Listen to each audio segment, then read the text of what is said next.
is Dr. Ivy Maina. I'm one of the general ENTs here at Penn Medicine Becker ENT. Today we're going to talk about allergies. So we're all breathing in allergens all the time. So there's dust in the air, pollen in the air, mold spores, etc., etc. For people that don't have allergies, when they breathe these things into their nose, they just get trapped in the lining of the nose or in the mucus in their nose, and then they swallow the mucus, and that's sort of the way it's supposed to be. For people that do have allergies, what happens instead is that their noses see certain things as dangerous.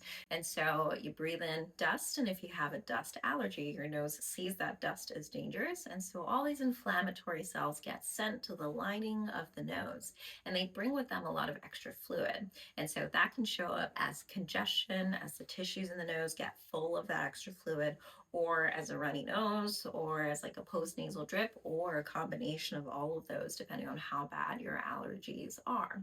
The one thing that people can be surprised by is that you can have both seasonal and non-seasonal allergies. It really just depends on what your nose reacts to. So for example, if you have an allergy to something like dust, you are going to have symptoms all year round because there's always dust around. But if you have allergies to something like trees, which are more of a springtime allergen, you may notice that your allergies really only flare up around springtime. So if you think that you might be suffering from allergies, you can come see us at Penn Medicine Becker ENT. We take a look inside your nose, and then you can also get an allergy test with one of our allergists as well. And then we can talk about options for what to do based on what those examinations and studies show.